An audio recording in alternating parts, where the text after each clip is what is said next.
너무 감사합니다. 사회자님께서 이렇게 말씀해 주신 박수는 처음 받아봐요. 진짜 위장직과 슬개직까지 끌어모아 주신 온 마음을 다해서 환영해 주신 마음 너무 잊지 않고 잘해보려고 하고요. 또 너무 정 많고 또 너무 가깝고 잘 알 것 같은 너무 대단하신 리더분들께서 계신 자리에 초대해 주셔서 저에게 주어진 시간 동안 정말 열정적으로 이 사업은 뭐 열정 아니면 온 마음을 다해서 할 수 있는 일이기 때문에 제가 뭐 열정적인 사람이라기보다는 이 일 자체가 그런 일이니까 저에게 주어진 시간 동안 제가 진행해왔던 아메이 사업에 대한 얘기를 좀 같이 나눠볼까 합니다. 저의 그 게스트 스피치의 제목은 뭐 오늘만을 위해서 준비된 장표의 첫 장은 아니에요. 언제나 저에게 그 누군가가 물으면 1초도 망설이지 않고 말씀드리는 저의 아메이에 대한 개념 정리거든요. 그래서 때마다 막 상황마다 변하는 이 사업에 대한 제 해석이 아니라 그 어느 때여도 저에겐 항상 이 사업은 행복한 삶의 방식입니다. 그래서 오늘 이 자리에 처음 오신 분도 계실 거고 이 사업을 알아보고 계신 분도 계실 텐데요. 어쩌면 그냥 하나의 직업 또 하나의 돈을 벌 수 있는 수단 여러 가지의 개념으로 이 사업이 다가오실 수도 있고 또 제품일 수도 있고 누군가의 관계일 수도 있는데 그 같이 다양한 시각으로 바라보고 있는 아메이가 한 사람에게는 어떤 행복한 삶의 방식으로 이렇게 느껴지고 있다는 것이 어찌 보면은 큰 또 가치가 아닐까 싶거든요. 그래서 저에게 있는 이 행복한 삶의 방식 마이 아메이를 같이 한번 공유 드리도록 하겠습니다. 첫 장면에 저쪽도 저고 이쪽도 저예요. 그래서 이것이 어떻게 가능한가? 이 사업을 통해서 가능한 거기 때문에 제가 좀 설명을 드릴게요. 지금 아메이 사업은 전 세계적으로는 65년이 되어 가고요. 이제 우리나라는 30년도 넘었습니다. 그래서 그냥 제가 이 사업을 처음 만났을 때 제가 이런 자리에 서서 누군가에게 저의 삶의 경험을 얘기할 거라고 생각해 본 적도 없거든요. 근데 이제 여러분들은 그 자리에 앉으셔서 이렇게 앞에 있는 누군가를 볼 때 그냥 저 사람의 결과, 수석 다이아몬드, 뭔가 아메이를 통해서 이뤄낸 어떤 모습들, 이렇게들 다 바라보시고, 왠지 저 사람한테 SP가 있었을까? 저 사람한테 3%가 있었을까? 그렇게 그냥 생각되어지잖아요. 근데 저도 같은 마음으로 이런 자리에 앉아서 사업을 시작해서 SP라는 핀이 되었을 때가 지금으로부터 한 15년 전이에요. 그래서 그 15년 전에 한국 아메이 15주년이라고 해서 글로벌 아메이의 창업자이신 지금은 돌아가셨지만 리치 디보스 사장님께서 한국에 내한을 하셨었거든요. 근데 그때 잠실운동장 메인 스타디움에서 행사를 했어요. 그때 거기 갈 수 있는 자격의 핀 자격은 SP 이상이었어요. 왜냐하면 굉장한 대단한 창업자가 오시는데 모든 사람이 갈 수 있는 건 아니잖아요. 자리가 한정돼 있다 보니까. 그래서 이제 핀 자격이 SP였는데 제가 진짜 턱걸이로 가장 낮은 핀으로 그 자리에 갔거든요. 그냥 제가 이 사업을 보고 희망을 갖고 시작하고 누군지도 모르고 알지도 못하는 어떤 그 글로벌 기업의 총 CEO신 분이 이 자리에 오신다고 했을 때 그냥 이게 어떤 기분인지 잘 모르는 상태로 그냥 함부로 잘 만나질 수도 없는 그런 상황이었으니까 그래서 굉장히 어떤 말씀을 하실까 되게 궁금하고 기대됐었거든요. 근데 이제 그분이 오늘 지금 제가 여기 가로 이렇게 의 길로 제가 리치 디보스 사장님의 마음처럼 이렇게 한 분 한 분 좀 눈을 마주쳐 보려고 지금 애쓰고 있거든요. 이렇게. 근데 그때 리치 디보스 사장님께서 그 메인 스타디움 중앙 무대에 올라오셔서 거기 이렇게 타원형으로 길잖아요. 근데 거기를 처음부터 끝까지 고요한 정막 속에서 이렇게 한 분 한 분 이렇게 눈을 마주치면서 이렇게 가셨어요. 그래서 끝까지. 그래서 시간이 제가 생각할 때는 너무 오래 지나는 것 같았는데 그 어떤 누구도 숨죽이면서 그 눈동자, 그러니까 화면에 클로즈업된 그 리치보스 사장님의 얼굴, 눈동자를 다 보면서 그 눈을 마치 나한테 마주쳐 주는 것처럼 그렇게 바라보셨던 것 같아요. 눈에 눈물이 만화에서처럼 반이 이렇게 그렁그렁 이렇게 맺혀서 하셨던 말씀이에요. 첫 말씀. 여러분이 나를 울립니다. 그런 말씀을 하셨거든요. 저는 그 말을 지금껏 단 한 번도 잊어본 적이 없고, 아메이를 만든 사람, 전 세계 아메이가 펼쳐져 있어서 그 수많은 사람들이 이 자리에 있는데 어떤 말씀을 해주고 싶으셨을까? 뭐 아메이 잘하는 방법, 여러분 힘을 내십시오. 뭐 예를 들면 등등. 뭐 아메이의 창업 이념, 뭐 아메이에 관계된 너무 많은 말들이 있었을 텐데 첫 말씀은 이거였어요. 근데 너무 짧은 문구였는데 설명할 수 없는 너무 많은 게 와닿아서 느껴지는 순간이었고, 그 다음에 하신 말씀이 아메이는 삶의 방식입니다. 이런 말씀을 하셨거든요. 저는 사업의 경험이 1년 정도밖에 안 됐고, 뭐 사업에 뭘 제가 많이 알겠어요. 나름의 그 안에서 변화와 성장은 했지만, 그래서 그 나름의 제 수준에서 리치디 보스님이 해주신 말씀을 혼자 막 해석하고 그랬던 것 같아요. 도대체 저 의미는 뭘까? 너무 해주고 싶은 말씀은 많으셨을 텐데, 아메이는 삶의 방식입니다 하셨던 저 말씀에 내포되어 있는 건 뭘까? 막 혼자 나름 되게 많이 생각했거든요. 근데 그때 이제 한참 우리나라의 좋은 생활 주식회사 아메이 이런 약간 그 로고와 함께 그런 방송들이 좀 광고가 나왔었거든요. 그래서 좋은 생활 주식회사, 뭔가 좋은 생활을 하는 거니까 삶의 방식이라고 그러시나? 뭐 나름 다 생각하는 거죠. 그리고 우리가 뭔가 제품을 내 삶 속에서 선택해서 쓰면서 내 삶이 달라지는 거다 보니까 그 선택이 삶의 방식이잖아요. 그런 의미로 말씀하시는 걸까?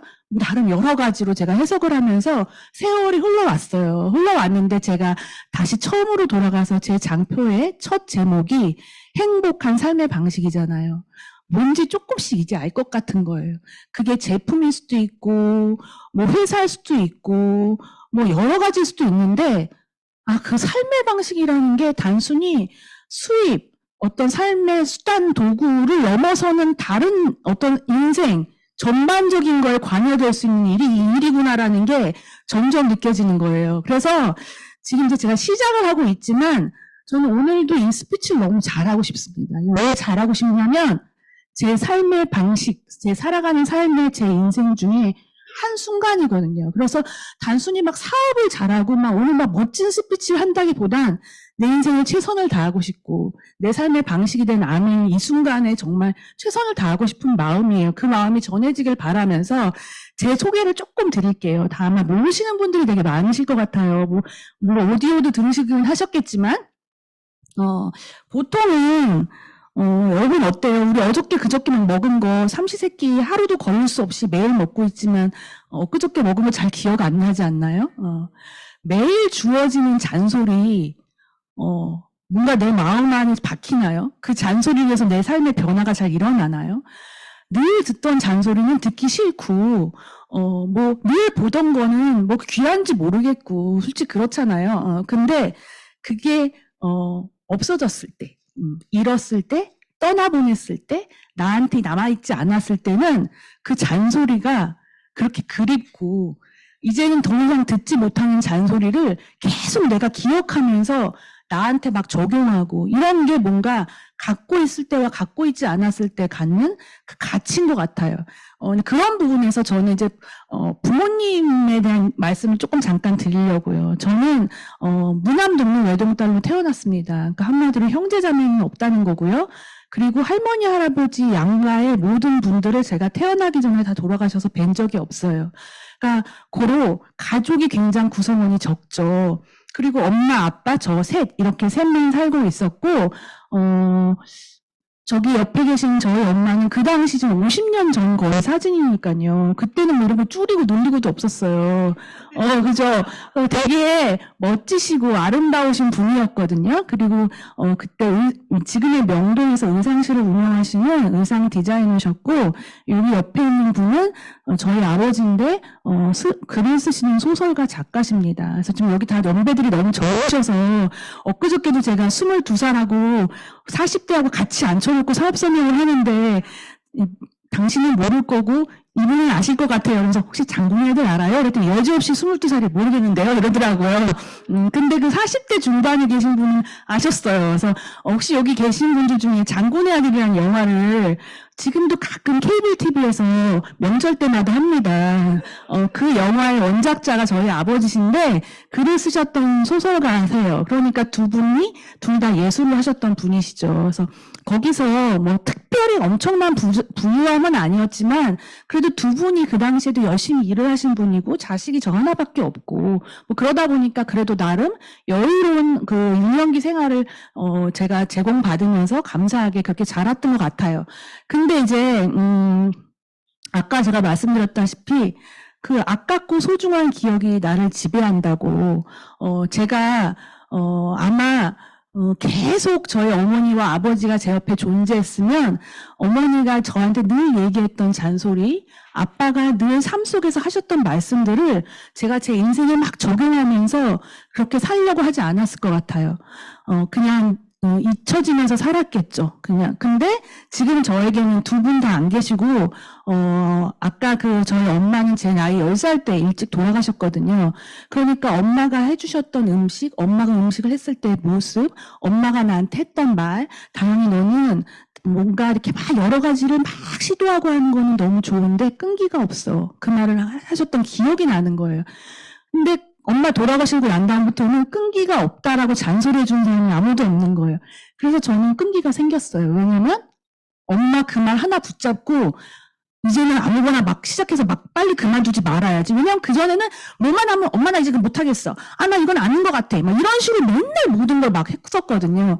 근데 이제 엄마 돌아가시고 난 다음부터 미술을 붙잡고 가는 동안 사실 그만두고 싶고 다른 게 하고 싶고 저 유혹하는 게 되게 많았어요. 근데 그 생각이 나는 거예요. 나 끈기 없다고 했지, 엄마가. 그러면 안 되는데. 다시는 들려주지 못하는 얘기를 붙잡고 난 끈기는 사람이 돼야 돼. 이러면서 그냥 계속 미술을 했던 것 같고요. 아내도 마찬가지예요. 옛날에 저였으면 그만둬도 100번 그만뒀어야 될 기질인데 그 끈기라는 어떤 것들이 나한테 소중한 가치가 되면서 이제 아내도 계속 해오는 일이 됐거든요. 그런 식으로 나의 그릇은 자연스럽게 유전적으로 닮아지는 게 있는가 하면 내가 막 닮고 싶어서 누군가를 따라하고 누군가 말씀을 계속 나한테 적용하고 하면서 자신도 조금씩 배워가면서 자기께 되는 것 같거든요. 그래서 그렇게 제 삶이 이제 시작이 됩니다. 그래서 엄마 돌아가시고 나서 초등학교 4학년 때부터 이렇게 그림을 그려서 그냥 저는 미술을 아주 자연스럽고 당연하게 그 다른 것도 어떤 것도 저의 길이 아니라고 생각하면서 그냥 미술로만 계속 청소년기, 학업 다 해서 대학교, 대학원에서 서양화를 전공했고요. 여기 옆에 있는 남자는 이제 저랑 결혼한 남자인데 학교에서 CC로 만났습니다. 그래서 같이 저희 남편은 조각을 전공한 사람이고 저는 서양화를 전공해서 같이 신혼여행 갔을 때 모습이거든요.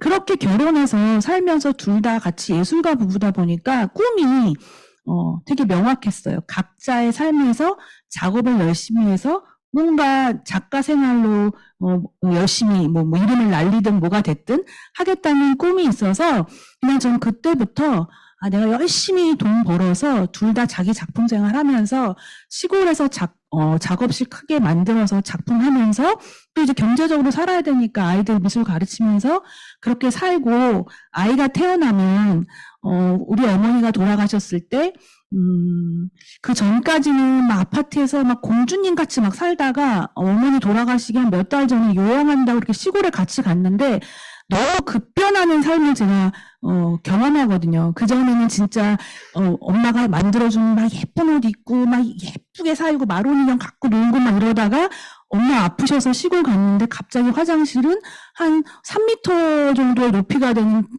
이게 판때기 놓고 그런 데서 화장실을 살아야 되고 그냥 산 밑에서 막 약수물 떠서 먹고 막 이런 집에서 제가 살게 됐거든요. 근데 그때 이제 어머니가 결국 돌아가셨어요. 근데 이제 저는 지나고 나서 그런 생각이 들더라고요. 내가 그곳에 남겨지면서 어머니가 가셨기 때문에 제가 자연으로부터 너무 많이 위로받고 동물로부터 너무 많은 위로받고 그냥 친구들이 우리 집에 맨날 놀러와서 산과 들로 뛰어다니면서 제가 많이 치유받았던 것 같아요. 그래서 그냥 제 생각에 내가 과거를 이렇게 떠올려 봤을 때 나는 이래서 힘들었어. 난 이래서 외로웠어. 난 이래서 불쌍한 사람이었지라는 기억이 진짜 없어요. 어, 그냥 이래서 좋았고, 뭐 어떤 날 엄마가 그리웠고, 뭐 어떤 날 슬펐겠지만, 그게 저의 인생의 트라우마로 전혀 자리 잡혀 있지 않거든요. 그냥 많은 사람과, 특별히 아빠로부터 엄청난 사랑을 받으면서, 그냥 그 결핍된 것들이 다 채워지면서 그 시절을 잘 보냈기 때문에, 그냥 저도 나중에 결혼을 해서 아이를 낳으면, 그런 자연 속에서 뭔가 키우면서, 위로받고 공감 능력 키우고 그렇게 감성 올려주면서 키우고 싶다 이런 꿈이 있었거든요. 그래서 계속 그 꿈 하나만 붙잡고 열심히 그림 그리면서 돈 벌고 돈 모으고 왜냐하면 이제 시골로 가야 되니까 그런 생각으로 계속 열심히 살았는데 이게 제 좌우명이기도 하고 뭐 카톡 네임이기도 하고 뭐 그냥 저의 전반적인 저의 모든 거를 지배하는 저의 문구예요. 근데 이제 이 말을 보면은 간절히 이런 아까도 뭐 간, 쓸개 막 이런 것처럼 막 절절한 거냐? 전 그렇다고 생각하지 않아요. 그러니까 제가 이런 말을 하면은 꼭 누가 봐도 간절한 상황이어야만 간절히 바라는 것처럼 느껴지는데 저는 그렇게 생각하지 않거든요. 그게 진짜 막 당장 굶어 죽을 거, 당장 막 해결해야 되고, 너무 힘들어지는 상황, 간절한 데까지 가야 내가 뭔가 바라는 게 생기고 뭔가 나를 움직인다는 거는 저는 좀 아닌 것 같아요. 살짝 그런 상황이어도 움직이지 않는 사람은 너무 많거든요. 근데 제가 볼 때 너무 다 가진 것 같고 여유로워도 그가 원하는 더 나은 삶이 어떤 게 마음 안에서 굉장히 간절하다면 그는 움직이더라고요. 그 어떤 되는 방향으로. 저도 마찬가지였어요. 제가 그냥 뭐 너무 뭐 힘들어서 막 뭐 하나 지푸라기 짚는 심정으로 간절함을 쟤한테 넣었다기보다는 그냥 꿈이 간절했다는 거예요. 이렇게 살고 싶다. 내가 앞으로 이런 삶 살고 싶어. 그런 게 굉장히 저한테 굉장히 간절했거든요. 근데 이제 엘리자가 말했잖아요. 세상은 생각대로 되지 않는다고요. 그쵸? 뭐, 제가 뭐, 엄마가 그렇게 일찍 돌아가시라고 원한 적 없고, 그냥, 그렇지만 생각대로 되지 않았죠. 근데 또 엘리자가 말했어요. 세상이 생각대로 되지 않는다는 건 정말 멋지다고요. 지금 이 자리에 계신 분 중에 내 뜻대로 되지 않고, 내 생각대로 되지 않고, 어쩌면 삶에서 위기를 만나신 분도 계실 거예요. 저도 그랬고 다 마찬가지죠 인생이. 근데 그 안에서 이걸 정말 멋지다라고 해석할 수 있는 거는 또 다른 반전, 또 다른 기회 뭐 이런 것들을 내가 만났을 때 가능한 일이잖아요. 그래서 저는 아까 말씀드렸던 저희 아버지, 엄마 돌아가시고 나서 저를 혼자 키워주셨던 아버지의 사랑을 정말 많이 받으면서 사실 정신적으로나 또 경제적으로도 그렇게 어렵지 않게 제가 또 하고 싶은 걸 선택했을 때 정말 적극적으로 지원해 주시면서 살았기 때문에 그냥 막연히 이랬던 것 같아요. 아빠가 나를 언제나 이렇게 지지해 줄 거야. 언제나 나를 든든하게 이렇게 서포트 해줄 거야. 이런 마음으로 세상 별로 무서운 거 없고 다른 사람의 삶에 관심 없고 내 꿈에만 집중해서 그냥 그렇게 살았던 철없는 딸이었던 것 같아요. 근데 그런 아버지가 뇌출혈로 쓰러지시면서 가족이 없다 보니까 저에게 당연히 부양의 의무가 있고 그리고 저는 아이들 미술 가르치면서 대학원비 그다음에 저희 생활비 이런 걸 다 벌었었는데 옆에 24시간 붙어 있어야 되는 중증 환자였기 때문에 제가 제 일을 그만두는 순간 제 수입이 끊기면서 아버지로부터 지원받던 것도 끊겼지, 제가 버는 것도 끊겼지, 뭐 그러다 보니까 사실 경제적으로도 가장 어려운 시기였거든요. 그 생각지도 못했던 그 순간, 제가, 나름 좀 그래도 여유롭게 살던 그 순간, 이제 아버지 쓰러지시면서 이제 시골로 가겠다고 하면서 제가 얻었던 전세 1,500만 원짜리 집에, 이 집에 살고 있을 때 아메이가 저한테 찾아옵니다. 저의 고등학교 친구인 친구로부터 이 사업이 찾아오는데요. 이거는 그때 사진이 아니에요. 제가 수석 다이아몬드가 된 다음에 다시 그 동네를 가서 봤더니 지붕도 다 말끔히 고치고 아주 훌륭해진 집이더라고요. 이게 지금. 그때는 진짜 기와가 다 이렇게 기와가 빵꾸난다 그러죠. 기와가 없어요. 그리고 막 중간이 이렇게 비어 있으니까 글로 막 고양이랑 막 들쥐들이 막 다니고 막 이런 집이었어요. 근데 저는 그 1,500만 원짜리에 사는 동안 한 번, 이렇게 뭐라 그러지? 우울하지 않았어요. 왜냐하면 그 집이 제 마지막 집이 아니었거든요. 저는 그 집에서 꿈을 키웠고 이제 시골로 가기 때문에 잠시 난 머무를 거야. 돈을 아껴서 빨리 이제 갈 거니까 머무를 거라고 했는데 뭐 제 맘같이 막 돈이 모아지는 게 아니니까 사실 이 집에서 4년 정도를 살았거든요. 그래서 그때 아메이가 오죠. 제가 만약에 그 전에 아버지 쓰러지시기 전에 나름 여유롭고 막 지원받고 막 제 작품 생활하고 막 개인전 하고 막 이럴 때 아메이가 왔다면 제가 아메이를 알아보려는 마음이 생겼었을까? 이런 생각이 드는 거예요. 그래서 지금 이제 생각해보면 이 엄청난 축복의 기회를 나를 가장 어렵게 한 상황에서 내가 좀 마음을 열고 나약해진 심정에서 귀라도 열고 들어보려고 하는 그 겸손한 상태를 만들어 주셨다는 것 자체가 너무 감사해요. 안 그랬으면 그냥 아메이가 나빠서가 아니라 그냥 제 거에만 집중하느라고 귀 닫고 눈 감고 알아보려고 하지도 않았을 것 같아요. 그래서 그냥 이 순간에 그냥 아버지 돌보고 애는 이제 태어나서 뭐 3살 이러니까 사실 뭐 경제적으로도 너무 어렵고 육체적으로도 굉장히 많이 지쳐 있었거든요. 그냥 한참 젊은 나이였는데도 이렇게 배와 깊으신 분의 대소변을 하는 게 한두 번의 문제가 아니고 그게 반복될 때는 정말 육체적으로 되게 많이 힘들더라고요. 그게 쉬운 게 아니고 아버지의 의식이 온전치 않으니까 이렇게 몸을 도와주시는 게 아니다 보니까 그냥 온전히 제 힘으로 하는 것 자체가 너무 지치고 그러니까 이제 막 사람이 예민해져 있고 짜증나고 막 그리고 막 미래를 생각하면 답답하고 희망은 없는 것 같고 그러니까 굉장히 우울감이 오면서 뭐 남편한테도 편하게 한번 이렇게 따뜻하게 밥을 해준다거나 남편한테 고운 소리 못 해주고 그냥 저의 힘든 예민함을 다 표현하면서 이 시간을 보낼 때였거든요. 그러면서 저한테는 어떤 꿈이 있었냐면 꿈이라기보다는 그때야말로 절실함이죠. 그냥 한 100만 원만 어디서 누가 이렇게 좀 따박따박 주면 너무 소원이 없겠다, 막 이 생각이 드는 거예요. 그 전에 제가 아이들 미술 가르칠 때는 뭐 열심히 또 했기 때문에 그보다 훨씬 많은 돈을 벌었어요. 근데 그 전에 얼마나 많이 벌었나는 중요하지 않더라고요.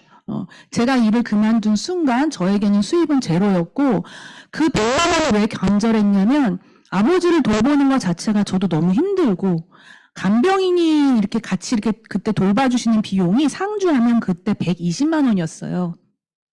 그럼 이제 같이 상주하면 같이 이렇게 번갈아가면서도 돌보지만 그분이 이렇게 아버지를 봐주실 때 제가 나가서 단 몇 시간이라도 미술을 가르치고 오면 그 간병비를 뽑고도 더 남거든요. 그러니까 그 간병비가 너무 간절한 거예요. 근데 간병비를 지금 누가 대주진 않잖아요. 그래서 집에서 아빠를 돌보고 아이를 키우면서 할 수 있는 일이 없을까? 막 그래서 뭐 혼자 웹 디자인도 알아보고 뭐 별의별 걸 막 찾고 있을 때 이 사업이 왔거든요. 그래서 저는 뭐 이 사업이 뭐 좋고 싫고를 떠나서 뭔가 찾고 있는 사람이었기 때문에 그래도 알아볼 마음이 생겼고 특별히 제가 이 사업에 대한 선입견이 있음에도 불구하고 이 사업을 하겠다고 마음먹은 거는 명확했어요. 저는 환경도 정말 제 삶 속에서 가장 안 좋은 상황이었고 아이 어려워, 뭐 아버지 아파, 뭐 차도 없어, 가난해, 시골에 살아, 뭐 이런데 교육장 한번 나올라도 뭐 교통편도 없어. 그리고 뭐 형제자매, 할머니, 할아버지, 뭐 엄마, 아빠 아무도 안 계시니까 애를 누가 맡길 데도 없어.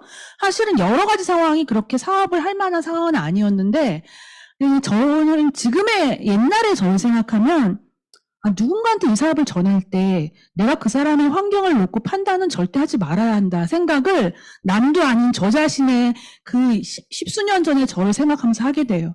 우리 스폰서가 저한테 왔을 때 얘 사는 꼬라지가 어쩜 이러냐. 여기서 사업을 할 수 있겠어? 얘 애는 어떻게 할 거야? 이거 어떻게 하냐, 이 시골에서. 만약에 이런 마음 때문에 저한테 사업을 전하지 않았다면 제 인생에 아내의 기회는 없었을 거예요.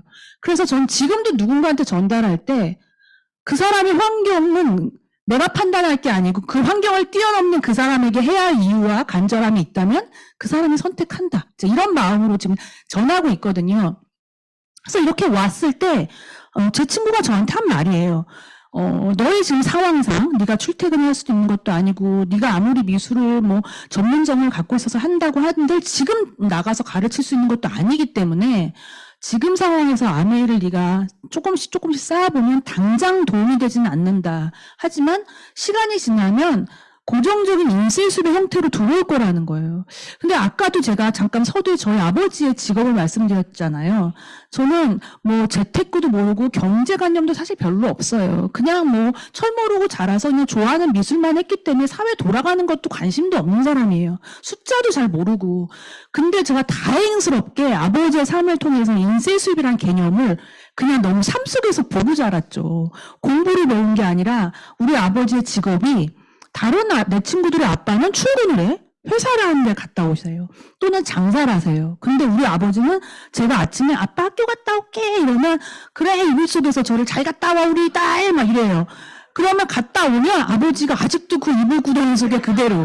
그래서 아빠 나 학교 갔다 왔어. 그럼 아이고 내 딸 이리 와 뽀뽀하라 그러면 또 뭐 온 얼굴에 뽀뽀 받고 그러면서 우리 아버지는 도대체 어디서 돈을 버냐? 근데 결국은 이제 커가면서 알게 되는 거죠. 아버지는 글을 쓰는 사람이고 글을 쓰고 책을 내고 신문에 기사가 실릴 때마다 저작권의 형태로 돈이 들어온다. 아버지 책을 낼 때마다 저한테 알바를 시켰거든요. 인지 도장을 찍으라고. 그럼 제가 막 열심히 알바하면은 그게 책에 인지가 한 장씩 붙을 때마다 뭐 광고료, 출판사 이렇게 다 나가고 또 저작권 형태로 들어오잖아요. 그래서 아니 그 인쇄는 이런 거죠. 책을 쓰거나 그다음에 뭐 곡을 쓰거나 뭐 이런 건데 그냥 제가 뭐 특별히 관심도 없었지만 그냥 아메이 하면 막연히 뭔가 팔아야 되는 거고 판매고 영업 같다라는 이미지가 너무 큰데 그게 인쇄랑은 도대체 결부가 잘 안 되는 거예요. 그래서 어떻게 아메이가 무슨 인쇄냐 말도 안 된다 그랬더니 이제 이런 자리에 나와서 이게 왜 인쇄가 되는 개념인 건지 우리가 바깥에서 보는 현상적인 모습으로서의 아메이가 아니라 아메이가 진짜 갖고 있는 개념이 어떤 건지를 이제 이런 자리에 나와서 배우라고 하면서 제가 이런 자리에 나오고 그게 이제 내가 시간 속에서 조금씩 만들어 나가면 5년 후에 100만 원만 들어와도 진짜 괜찮겠다 이런 생각이 드는 거예요.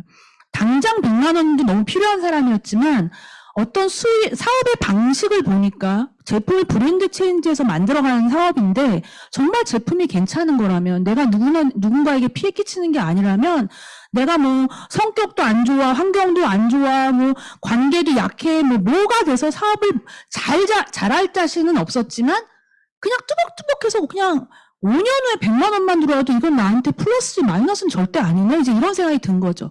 그 100만 원은 언제여도 나한테 되게 요긴한 감사한 수입이겠다. 이제 이런 생각을 하면서 이 사업에 대한 마음의 문을 열게 되고요. 아까 말한 것처럼 답도 없는 것 같고 아빠를 생각하면 눈물만 펑펑 나는데 앞으로 살 거 생각하면 나 이제 미술도 못하고 우리 애는 어떻게 키우고 아빠랑 나랑 이렇게 맨날 이렇게 같이 병자랑 환자랑 같이 이렇게 다 환자되는 느낌인 거죠. 이런 상태에서 나 어쩌면 행복하지 않겠다. 약간 이런 제 인생에 대한 행복에 대한 개념의 퀘스천 마크가 딱 생겨 있을 때 이 사업은 저한테 어쩌면 내가 아까 말했던 간절히 바랬던 그런 그 꿈이 이 사업으로 가능할지도 모르겠다. 약간 이런 희망과 설레임이 생겼던 것 같아요. 그 마음으로 이 사업을 시작했습니다. 그 마음으로 시작하면서 원했던 꿈은 있지만 그 꿈이 뭐 바로 이루어지는 게 아니잖아요. 사업을 해가면서 제가 저한테 이 사업은 뭐지? 제가 사업의 초창기 때 이렇게 막 빠르게 성장한 사람이 아니어서 주변에 막 열심히 알리면은 아니 너는 왜 이렇게 아메이 이렇게 열심히 하니? 너 지금 내가 보면 뭐 특별히 성공한 것 같지도 않고 성장한 것 같지도 않고 무슨 핀이 된 것 같지도 않은데 왜 그렇게 열심히 하냐는 얘기 많이 들었어요. 근데 그때도 저는 사업 설명할 때 제가 되게 그들에게 증명하고 있지 못하는 제 핀에 대해서 그렇게 의식하지 않았던 것 같아요. 그건 나의 문제지 아메이의 문제가 아니었기 때문에 이 사람은 나보다 훨씬 잘할 수 있고 아메이의 회사와 제품과 시스템은 동일한데 그냥 제 변화가 늦은 거기 때문에 제가 늦은 거지 뭐 아메이 자체가 늦게 가는 일이 아니기 때문에 정말 열심히 이 사업을 전했던 것 같아요. 그러면서 저는 이 사업에 어떤 가치로 정말 저에게 이 사업에 대한 감동이 넘쳐났고 누군가에게 사업을 전했냐면 저의 변화와 그 성장이라는 게 외적 핀 성장이라기보다는 저의 성장이죠. 우리 인생에서 일이 차지하고 있는 부분이 너무 많잖아요. 근데 옛날에는 일과 삶을 따로 생각했거든요. 근데 이 사업을 하면서는요, 내가 일을 하고 있고 여기서 미팅을 하고 누군가와 만나서 얘기를 하고 형제그룹의 사장님들의 어떤 케이스를 듣고 서로 격려하고 어떤 날은 상처받고 어떤 날은 누군가를 위로하고 어떤 날은 도전하고 어떤 날 실패하고 매일매일의 그 일들이 그냥 오늘의 어떤 하루의 이벤트 뭐 이런 느낌이지만 돌이켜보면 그 일을 통해서 나는 배우고 있고 일을 통해서 깨닫고 있고 일을 통해서 변화하고 있는 거예요. 그 자신이 싫지가 않은 거예요. 내가 어제보다 좀 괜찮은 사람이 되어지는 것 같은 거에 대한 그 마음이 이 사업을 통해서 얻고 있는 거에 대해서 너무너무 감사했어요. 그 부분을 엄청 많이 얘기했던 것 같아요. 진짜 이 사업 보면 사람들 너무 좋고 배움이 너무 좋고 이 안에서 너무너무 내가 느끼는 게 많아. 너무 감동돼. 막 이런 것들. 그래서 그냥 제가 사업을 하면서 내 가는 과정이 답도 없고 언제까지라는 것도 없지만 지루하게 느껴질 수 있는 인생 같은 사업일지 모르겠지만 그 안에서 제가 굉장히 중요하게 생각하면서 했던 가치들이에요. 재미, 의미, 용기, 도전인데요. 일단 재미. 저는 재미를 굉장히 중요하게 생각하는 사람이거든요. 그리고 텔레비전도 성공하면 안 봐야 되는데 저는 예능은 빠지지 않고 봐요. 그것만 줄여도 사업을 좀 더 열심히 할 수 있을 것 같은데 근데 전 그렇지 않아요. 왜냐하면 예능을 보면서 아이디어도 너무 많이 떠오르고 팀에 적용할 것도 너무 많고 그때 아무 생각하지 않고 막 웃으면서도 저도 또 뭔가 힐링이 되기도 하고 그래서 그냥 예능 다 너무 좋아하거든요. 그래서 사업도 그래요. 굉장히 재밌게 하고 싶어 하는 게 크거든요. 보통 이런 옛날에 그 카피라이터가 있었죠. 열심히 일한 당신 떠나라. 저는 그 문구를 별로 저의 사업에 적용하고 싶지 않아요. 왜냐하면 직장은 그 문구가 너무 합당하죠.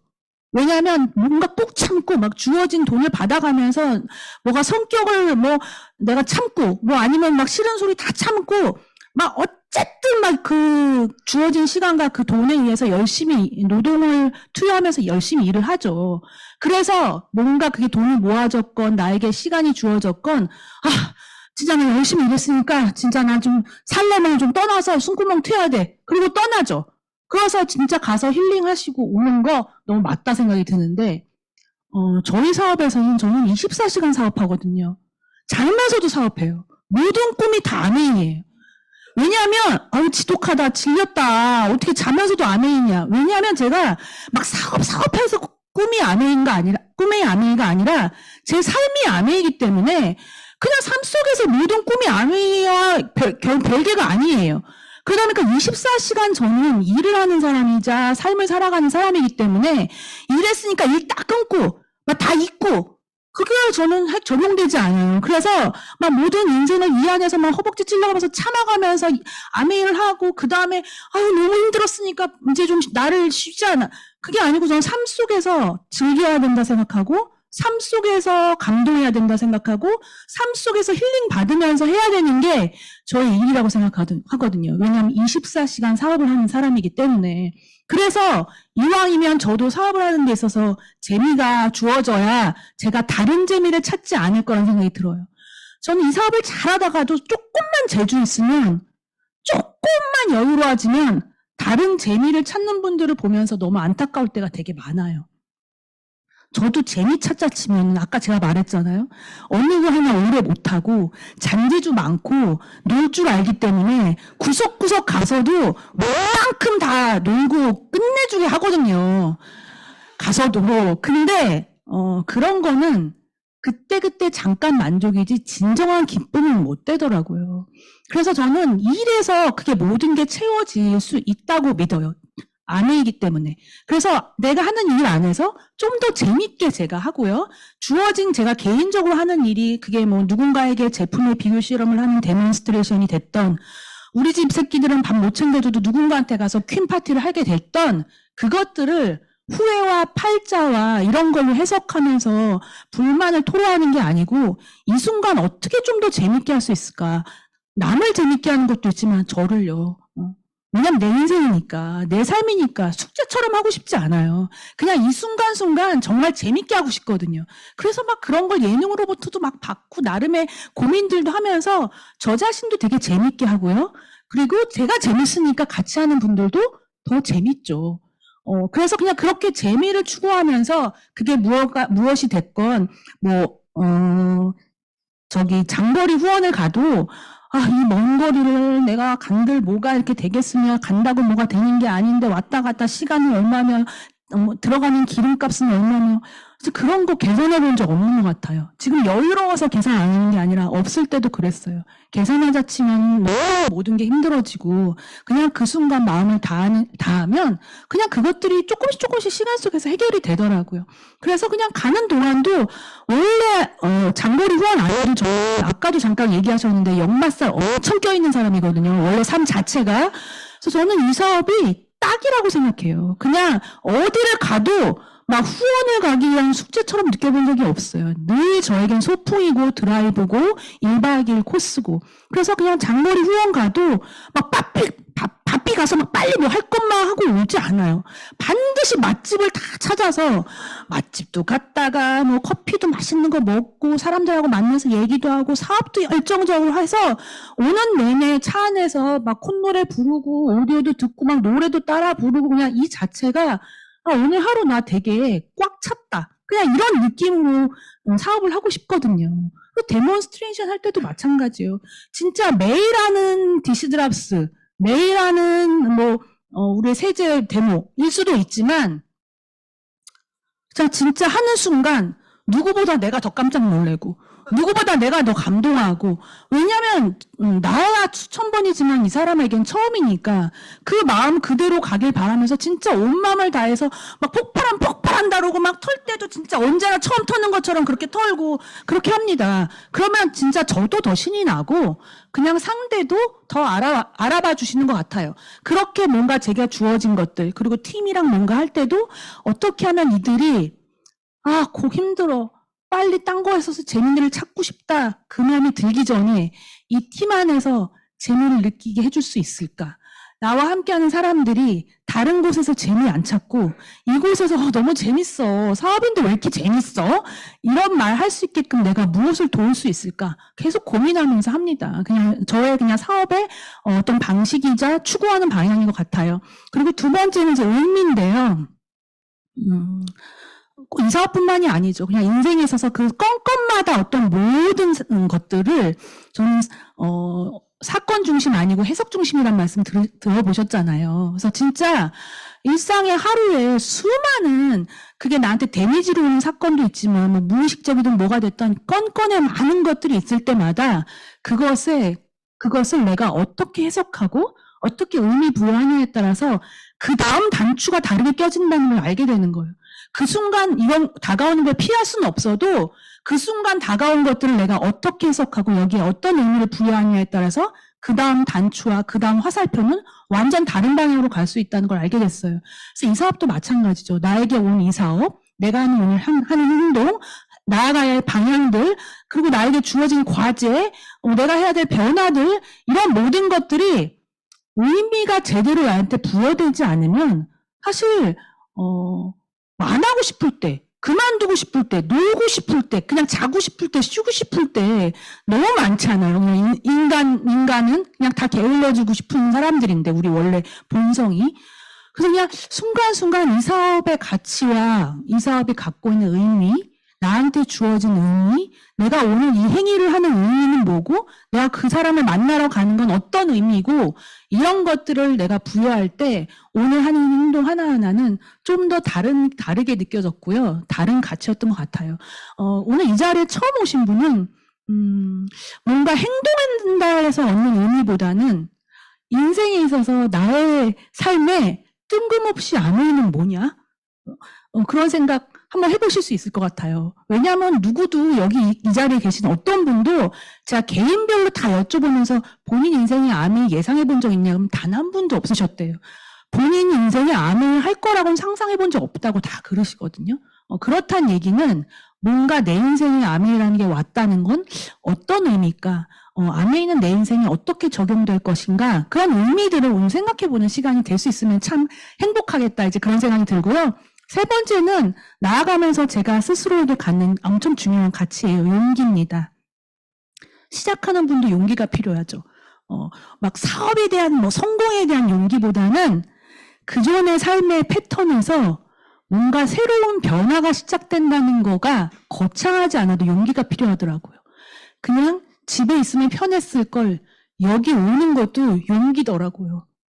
뭔가 익숙하지 않은 걸 새로 하는 거에는 용기가 필요한 것 같아요. 저는 용기는 뭐 진짜 전쟁터 나가고 뭐 특별한 임무가 맡아진 그런 대단한 것만 용기인 줄 알았어요. 근데 오늘 아침 쉴까? 나갈까? 오늘 아침 이분한테 전화를 할까? 말까? 이번 회계연도에 도전할까? 말까? 퀸 스쿨을 다시 시작할까? 말까? 다 저한테는 용기였어요. 그래서 그냥 어느 순간 저 사람은 성공했으니까 모든 거가 주어지면 그냥 아무 개념 없이 아무 생각 없이 그냥 착착착착 진행하시겠지. 절대 그렇지 않습니다. 때마다 유혹하는 건 너무 많고 좀 더 여유로워진 환경 속에서 나를 편안하게 하고 싶은 욕구가 너무 많고 게을러주고 싶은 본성으로 돌아가고 싶어하는 마음이 너무 많고 그 다음에 좀 귀찮고 좀 힘든 일 안 하고 싶을 때 너무 많거든요. 옛날에는 그 일을 안 하면 당장 이번 달 100만 원이 안 들어오니까 어쩔 수 없이 했던 일도 지금은 그렇지 않기 때문에 굳이 안 해도 된다라는 생각과 그럼에도 해야 한다는 생각이 싸울 때가 되게 많아요. 근데 그럴 때 제가 갖는 거는 다른 건 아니고 저 스스로에 갖는 또 다른 변화에 대한 용기인 것 같아요. 어느 순간에게도 누구에게나 다 필요한 덕목이 용기인 것 같아요. 나는 도와야 한다. 나는 변화해야 한다. 나는 일해야 한다. 나는 더 몰입해야 한다. 이 모든 것들이 제가 가져야 될 용기고 함께 우리가 또 마음속에서 각자의 상황에서 한 번 더 뭔가 마음을 먹는 그 용기가 우리 모두에게 필요한 게 아닌가 이런 생각이 들고요. 도전입니다. 사실 도전하지 않으면 너무 편할 것 같아요, 진짜. 근데 편할 줄 알았는데 도전 안 할 때 스트레스가 더 많더라고요. 도전하면서 얻는 스트레스는 나의 변화, 뜻대로 안 되는 거, 두려운 거 막 해야 되는 거, 무서운 거, 뭐 이런 그런 두려움은 있어요.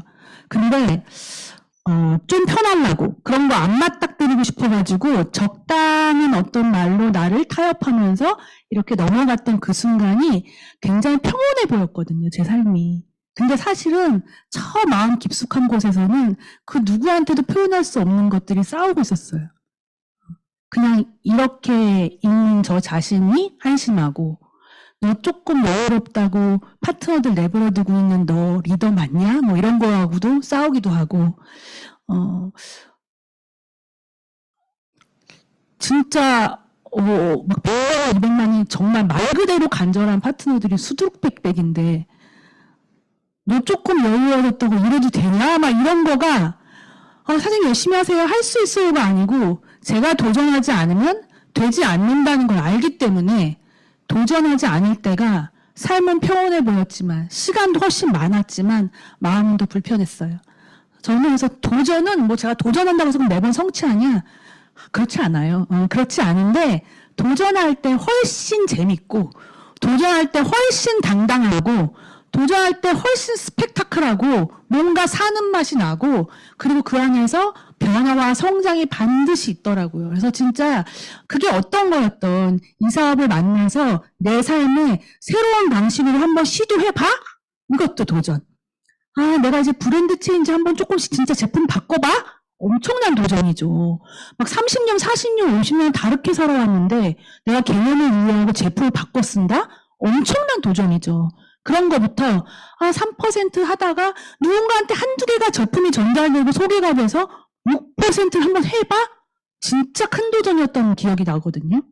그런 것처럼 매 순간 우리에게 주어진 것들이 사업의 성취의 도전도 있지만 삶에서 도전하는 거는 그 이상의 가치와 의미가 있다라는 거가 이제 저도 느껴지는 바 그냥 인생에서 그냥 타협하고 변명하고 안주하기보다는 그게 운동이 됐건 뭐 그게 뭐 친목 도모의 어떤 인간관계가 됐던 이 사업에서의 핀성치가 됐던 도전할 것들은 너무 많으니까요. 그 모든 것에 나를 좀 더 한 발 나아가는 방향으로 도전하는 삶이 되어지면 참 사는 맛이 있다?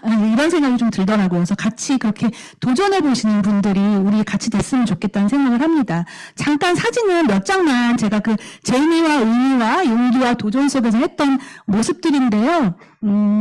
그냥 걷는 거, 우리 사업에 있어서 바디키, 엠바디키 지금 3월에 시작되잖아요. 어차피 살도 빼고 뭐 근육도 늘려야 되는데, 걷는 것도 혼자 걸으면 재미없고 힘든데, 막 같이 걸으니까 더 재밌어요. 하고 싶지 않은 일도 같이 하니까 어쩔 수 없이 하게 되면서 제 건강이 좋아지고, 이러면서 훨씬 더 재밌게 할 수 있고요. 그 다음에 이 사업의 아주 큰 장점은 출퇴근하지 않는다는 그 장점 뒤에 내가 가는 어떤 곳이든 사업을 할 수 있다. 저는 이게 너무 멋진 것 같아요. 뭐 여기 몇 분은 뭐 기억하실지 모르겠는데 제가 예전에 어떤 미팅 큰 행사에서 무슨 제가 강의를 할 때는 제가 백뮤직으로 미션 임파서블 음악을 틀었었어요. 빰빰빰빰 그거 있잖아요. 저는 지금도 여러분은 안 들리시겠지만 이 순간도 제 뒤에는 혼자 백뮤직이 빰빰빰빰 이게 흐르고 있어요. 늘 그런 마음이에요. 어떤 마음이냐면 지하철을 이렇게 타고 가는데 어떤 저 친구가 친구랑 막 얘기를 해. 나 오늘 아침에 어디 가서 일하고 나 지금 알바 뛰고 당연히 또 뭐 해야 되고 막 열심히 살아. 너무 열심히 사는 게 귀에 들려. 그러면 진짜 어떤 마음이면 그때부터 음악이 나오는 거예요.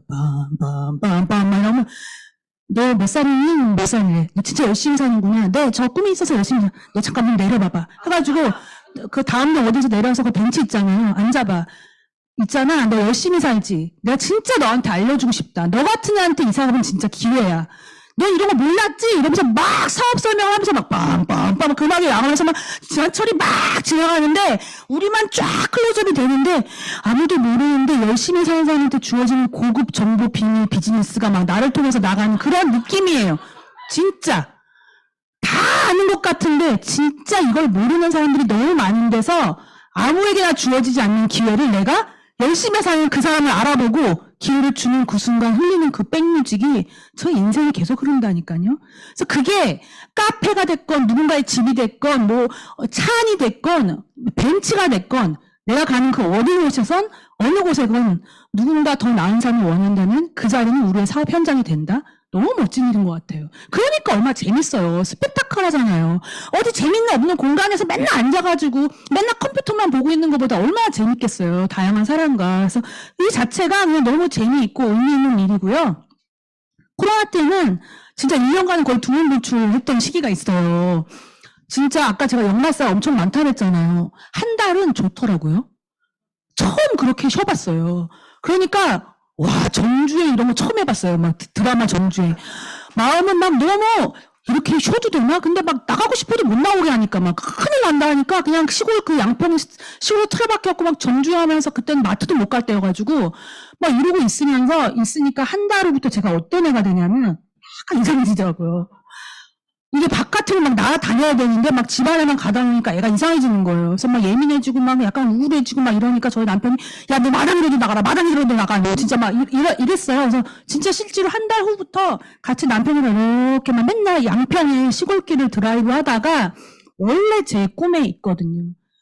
3,000평의 땅을 갖겠다는 게 제 꿈에 있는데 그것만큼은 아니지만 그 3,000평의 어떤 모습이 있을 거 아니에요. 제 이미지 안에 있는 그 땅을 딱 발견했어요. 그래서 제가 그 땅을 구입하게 되고 그 안에 작은 산속에 농을 저희 남편이 만들어서 졌는데 코로나 기간에 4인 됐다, 6인 됐다, 뭐 8인 됐다 막 이럴 때 있었잖아요. 그럴 때마다 그거에 맞춰서 산속에서 미팅이 있습니다. 다 여기 산 농막으로 오면 막 2시간, 3시간씩 걸리는데 막 산 넘고 문 건너 와요. 그럼 이 산속에서도 미팅이 진행된다는 거. 너무너무 멋진 것 같아요. 그래서 저는 이 사업 진짜 어쩜 이러냐.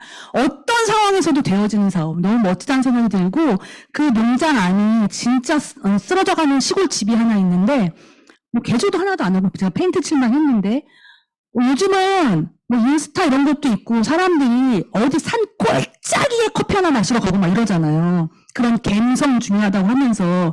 그래서 이 꼴짜기 시골에서 제가 퀸 파티를 하는데도, 오히려 집에서 하라고 할 때는 안 오는데 여기 시골 이 껄짝에 산다면은 뭔가 약간 이벤트 같나 봐요. 그래서 여기 또 이렇게 다 오시더라고요. 그래서 여기서 이렇게 퀸 파티도 합니다. 저 원래 요리 좋아하고 사람 좋아하고 폐 먹이는 거 좋아하고 제가 좋아하는 시골에서 막 같이 막 텃밭 해가지고 하니까 그냥 그 이 자체가 전 너무 재밌어요. 이렇게 지나가요. 지금은 또 제가 내리는 아미 너에게 뭐야 라고 했을 때 이런 거예요. 그냥 진짜 꿈을 꾸고 꿈을 이루는 과정이죠. 그냥 꿈꿔도 되나? 아유, 꿈꾼다고 이루어져. 뭐 이렇게 생각했었는데 그냥 꿈을 꾸고 꿈을 이루는 과정이 이 안에서 확인되고 있고 감히 계속 꿈꿔도 되겠구나라는 걸 아미에서 확인받습니다. 그리고 정말 예상치도 않았던 삶도 제가 살아볼 수 있는 기회도 있고 진짜 제가 아까 말씀드렸던 이제 제 삶 자체가 되어가고 있죠. 제 꿈 중에 하나였어요. 뭐 엄마들에게는 다 비슷하죠. 아이들에 대한 꿈이 아이도 있지만 아이를 바라면서 엄마가 갖는 꿈이 있잖아요.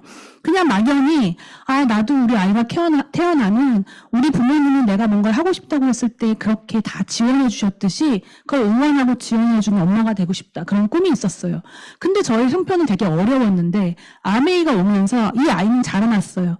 그때 뭘 해주고 싶은 건 되게 많았지만 아메이를 통해서 바로바로 해줄 수는 없었어요. 하지만 어느 순간 그게 어느 때일지 모르겠지만 내가 아메이를 통해서 얻은 보상이 진정 이 아이가 뭔가 원하는 순간이 됐을 때 해줄 수 있는 사람이 되었으면 너무 좋겠다. 그런 마음으로 해서 저렇게 어릴 때 제가 사업을 시작해서 아메이를 통해서 보내준 저희 아메이 유럽 여행도 같이 다녀오고 저 끝에 사진은 아이가 고등학교 2학년 때 패션 디자인을 공부하고 싶다고 해서 제가 바로 그러면 우리 뉴욕에 가서 한번 학교도 보고 그러자 해서 같이 이렇게 일주일간 둘이 여행을 하면서 제가 패션 학교도 투어하고 뭐 같이 나름 여행도 하고 뭐 감성도 갖게 해주고 뭐 이런 시간도 가졌어요. 그리고 이제 실제로 영국으로 패션 디자인 학교를 가서 유학을 가서 이렇게 여기는 지금 혼자 여행 갔을 때 네덜란드 모습인데요. 영국에서 유학을 하고 있다가 이제 코로나가 터져서 들어왔어요. 들어와서 어쩔 수 없이 이제 있는 시간 동안 아까우니까 그럼 어차피 가야 할 군대 지금 가자 해서 군대를 가서 작년 겨울에 이제 제대를 했거든요. 근데 중요한 건 이제 얘가 바로 9월에 들어가야 되는데 군대에서 심히 이제 많은 생각을 하면서 전공과 학교와 나라를 바꾸겠다네요.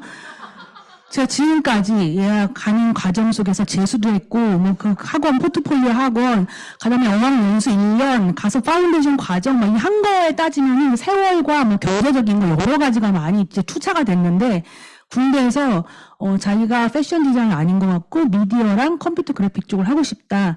그리고 나라도 네덜란드로 가고 싶다. 이제 막 이렇게 얘기해서 이제 듣고 보통의 엄마, 아메이 아네스 혼다운으로 돌아가면 너 지금 제정신이냐? 이게 바로 나왔을 거예요. 내가 지금까지 들인 돈이 얼마고 뭐 이제 부터 시작해서.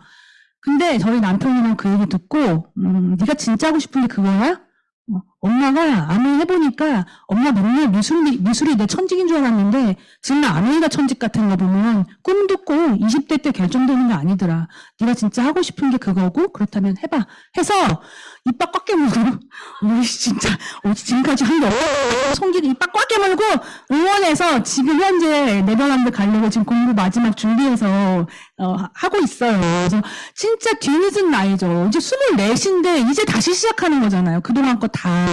그렇지만 그 어떤 것도 그 경험이 사라지지 않았다고 생각합니다. 이 아이가 외국 나가서 봤던 거, 1년간 공부했던 모든 것들이 쌓여있을 거란 생각이 들고 그게 언제여도 30이어도 그때 이 아이에게 오는 게 진정 자기가 좋아하는 거고 미칠 일이고 꿈이라면 그때도 응원해 줄 수 있는 게 제 엄마가 뭐 마인드가 훌륭해서가 아니고 아미에서 가르친 정신과 아미에서 주는 금전적 보상이 아이를 지켜낼 수 있는 거. 그게 또 저희가 꿈을 이뤄내는 과정이고요.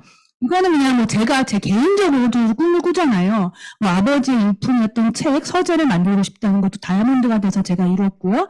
또 수석 다이아몬드가 되는 제 개인의 꿈, 그냥 벼룩시장 이런 거 여행 다니면서 그런 데 가는 그 로컬 그런 걸 너무 좋아하는데 그래서 막 로컬 막 벼룩시장 분위기 나는 데 가서 막 뭔가 고르고 있으면 누군가가 홍다영 부르면 제가 탁 돌아보면 사진을 찍어야지 막 이거를 제가 사파이어 때부터 파트너한테 얘기했어요.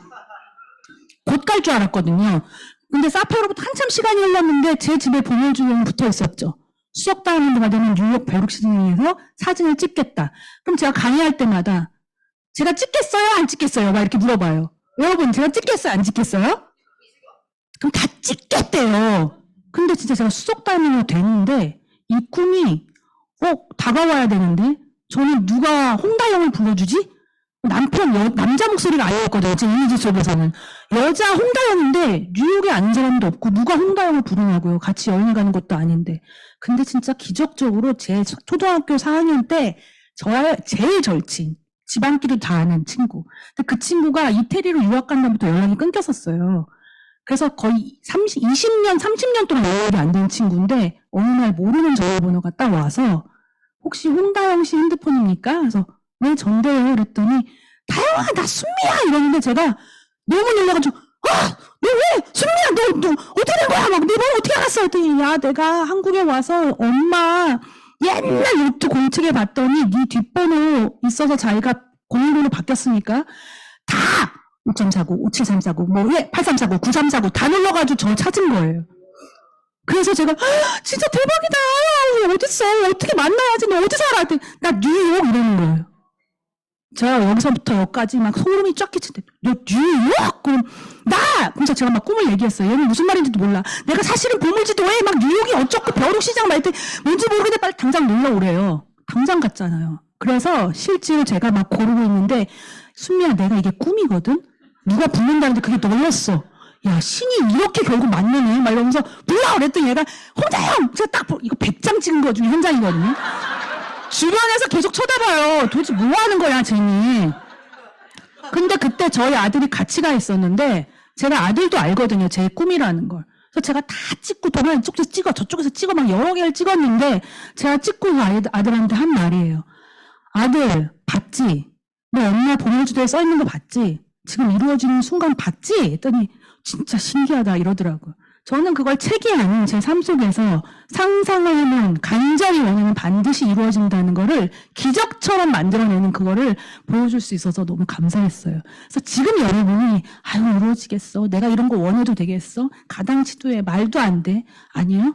마음껏 진하게 계속 꿈꿔보십시오. 반드시 기적처럼 이루어집니다. 너무 똑같이요. 그래서 진짜 그 상상의 힘을 믿으셨으면 좋겠고요.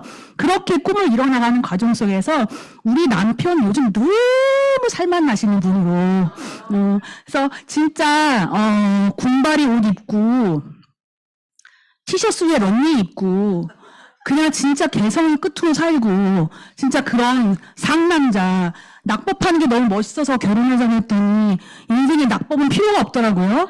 진짜 그래서 그냥 그 남자다운 모습 하나 보고 제가 결혼했는데 그거로 인생이 다 풀릴 거라고 생각했던 것 같아요. 그게 20대나 가능한 일이죠, 사실. 그렇게 해서 결혼했는데 이 사업을 통해서 진짜 아티스트는 모델도 결혼하고 음악을 너무 좋아해요, 노래를. 그냥 그래서 막 어디 여행만 가면은 그 같이 가는 사람들한테 음악을 계속 틀어주거든요. 차에서도 음악을 꺼본 적이 없어요, 이 사람은. 그래서 제가 그냥 진짜 귀가 아플 정도인데 그 음악을 너무 좋아하니까 디스크 잡기 꿈을 갖고 있어서 배워요. 그래서 집에 갖고 왔어. 미쳐버려요. 띵띵띵띵 띵띵띵 음표도 모르고 박자도 몰라서 제가 들으면서 여보 그거를 쪼갤 때 말이야 이거 4분음 그러니까 이 마디 안에 이 4분음표가 띵띵띵 이게 들어가야 되는 야뭐 그런 거 어떻게 알아? 그래서 피아노도 안 쳐가지고 그것도 모르면서 진짜 비트를 뭘 쪼갠다고 내가 막 이러는데 너무 맨날 막 비트 쪼개면서 막 자기가 언젠가 여행 가면 한다고 막 이걸 맨날 지금 하고 있어요. 근데 너무 멋지잖아요. 50대 중반에 디스크 자키를 꿈꾼다는 거. 그리고 자기 몸을 막 관리하면서 이렇게 같이 뛰고 이러면서 운동합니다. 그리고 이게 제가 살고 있는 집인데 이게 사진이 알잖아요. 부동산 이런 거 보면 이렇게 크게 확대되잖아요. 가로로. 이렇게 크진 않아요. 근데 어쨌든 제가 30대 초반에 여기 들어가서 사업을 시작했어요. 근데 이 집의 상태가 아니에요.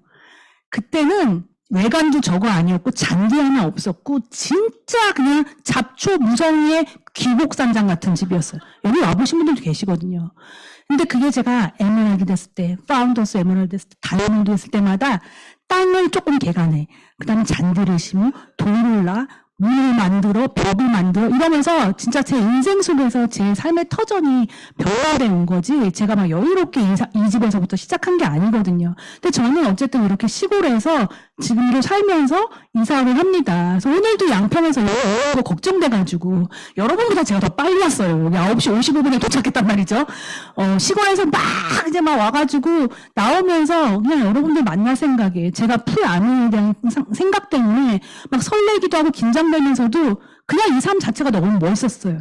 그냥 시골 촌구역에서 그냥 몸빼바지 입고 일어나다가 오늘 누군가가 나의 스피치를 기다린다?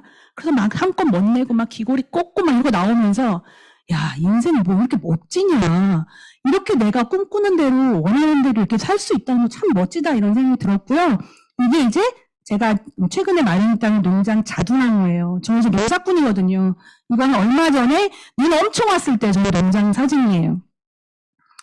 이게 보시면 저 실제 지금 이렇게 살아요. 그래서 저보고 사업하신 분이 너무 농사만 짓고 있는 거 아니냐고 막 말할 정도로. 근데 저는 체질에 딱 맞아요.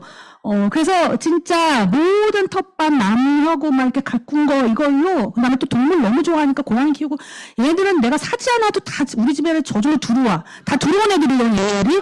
그냥 들어와서 그냥 같이 살아요. 그래서 그냥 이렇게 동물 키우고, 식물 키우고, 뭐 해가지고, 뭐 가꾸고, 우거지 말리고, 뭐 복숭아 따고, 뭐 이러면서, 삽니다. 근데 신기하게 이거 제가 뭐 팔려고 농사지나요?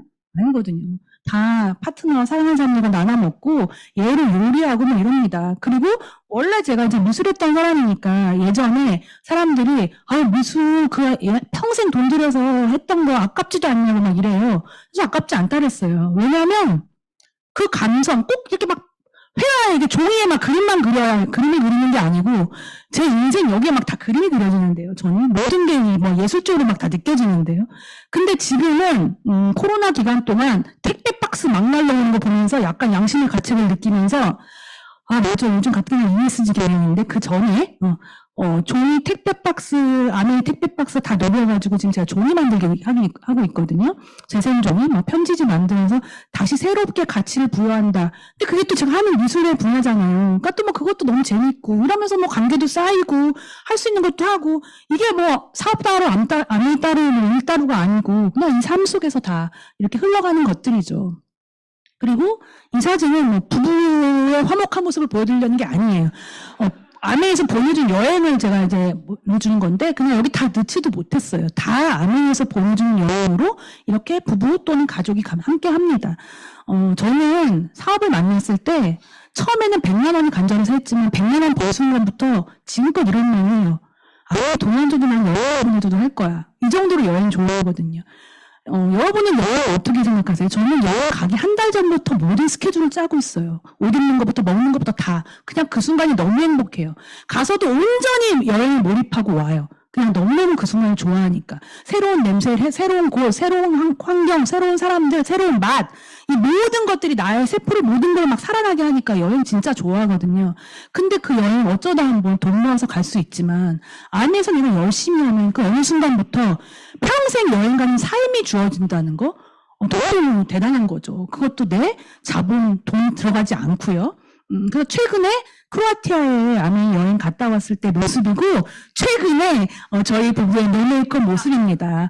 근데 뭐 너무 극과 극이어도 저는 이런 거 하나도 안 부끄러워요. 왜냐면 그냥 제 삶 자체고 제가 그냥 이렇게 아메이합니다. 아메이 열심히 할 때는 사업가답게 온전히 미쳐서 하고 다시 내 집으로 돌아갔을 때는 초보 농사꾼으로 들어가서 내 삶에 최선을 다하는 거. 그냥 저는 아메에서 이 모든 걸 배웠던 것 같아요. 그래서 그냥 늘 저 자신에게 묻습니다. 진짜 어떤 삶을 원하고 어떤 사람이 되고 싶은가? 저는 그냥 저한테, 저 진짜 나답게. 저는 아메이아는 나다운 게 없어지는 줄 알았어요. 쓰는 말도 비슷해.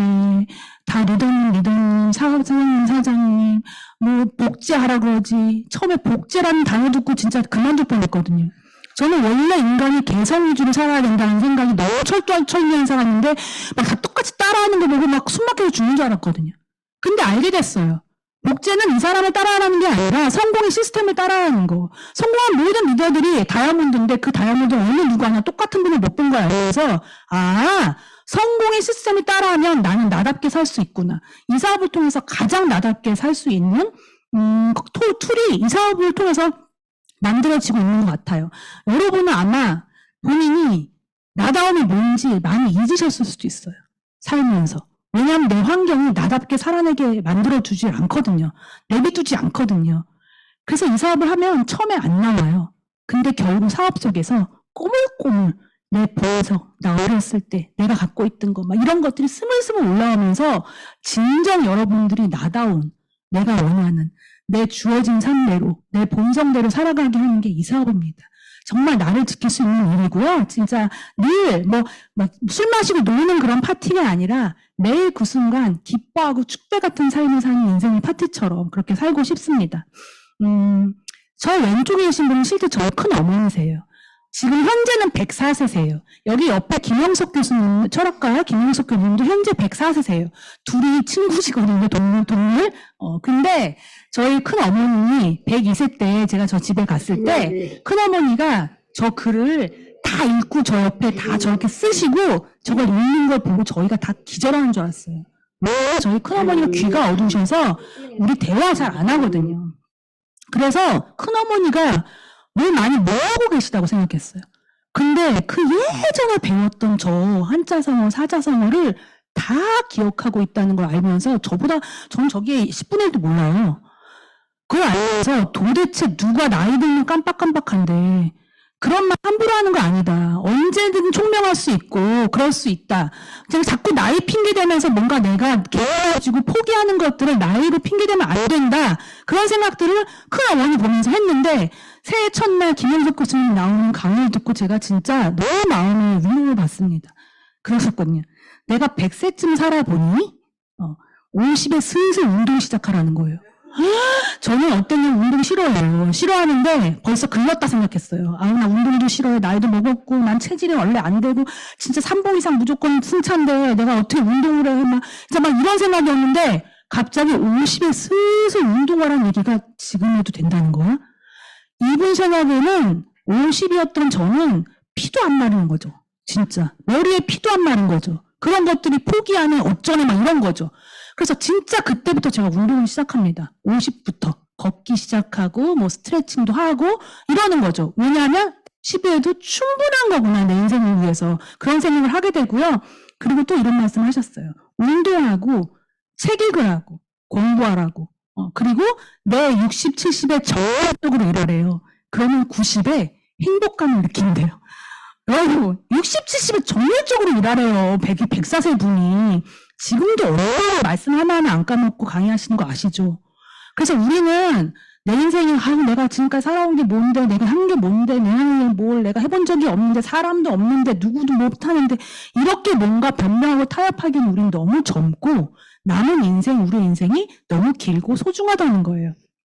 그래서 저의 꿈은 운동하는 이유는 80에도 간증 있는 할머니가 되는 게 꿈입니다. 지금도 100발인데 염색했는데 그때는 70만 되면 바로 염색 안 할 거예요. 그럼 은발머리가 되겠죠? 그럼 저렇게 머리 풀어헤치고 때로는 쪽딱 찌고 큰 백 내고 때로는 어느 날 딱 하이힐 신고 전 세계를 여행 다니면서 혹시 손자 손녀가 생겼다면 누구야 할머니 지금 파리 가는데 용돈 써주고 할머니 이제 뉴욕 가 뉴욕에서 만다 막 이런 할머니 되고 싶은 게 저의 꿈이에요. 어떻게 인생에 있어서 할머니의 삶을 꿈꿀 수 있는가?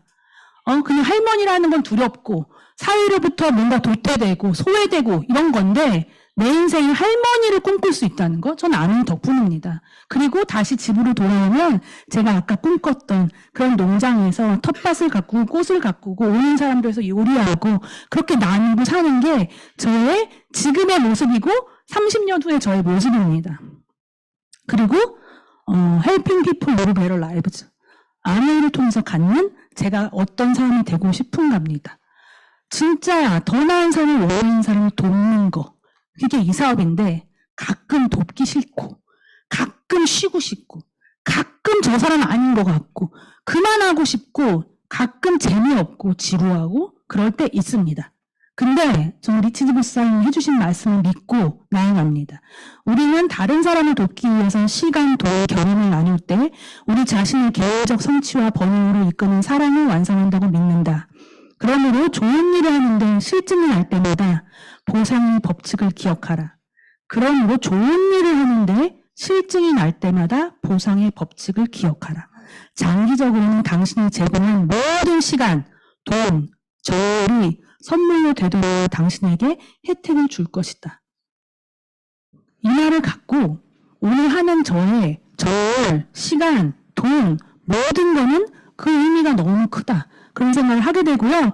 그래서 어떻게 하면 도울 수 있을까 내린 결론은 뭐 이렇게 할까 저렇게 할까 뭐 여기 가서 뭘 할까가 아니라 그냥 이거예요. 이 마음이에요. 최선을 다하자인데 제가 이렇게 공부를 못해서 최선의 선자가 이 선자인 줄 몰랐어요. 그냥 당연히 먼저 선자일 거라고 생각하고 살았어요. 왠지 최고, 막 최선, 앞으로 가서 막 열심히 막 이런 느낌이 저는 최선에 관한 의미, 단어에 대한 스스로의 해석이었기 때문에 막 엄청 열심히 하는 게 최선이지 뭐 이렇게 생각했거든요. 근데 최선의 선자가 선할 선, 착할 선이라는 걸 알고 최선은 내 입 바른 말로만 열심히 해서 최선을 다했어가 아니구나. 진짜 좋은 마음, 선한 마음으로 마음을 다해서 하는 거 그렇게 돕는 게 최선이구나라는 걸 알게 됐어요. 그래서 지금 조금 철들어서 그런 마음으로 누군가를 도와보려고 합니다. 올해 저한테 엄청난 영감을 준 책의 한 장편인데요. 왜 일하는가? 그 일을 통해 당신은 무엇이 되길 꿈꾸는가? 제가 읽으면서 줄치면서 읽으니까 열심히 일하면 하루하루 남미를 기쁨과 즐거움이 인생에 다가온다.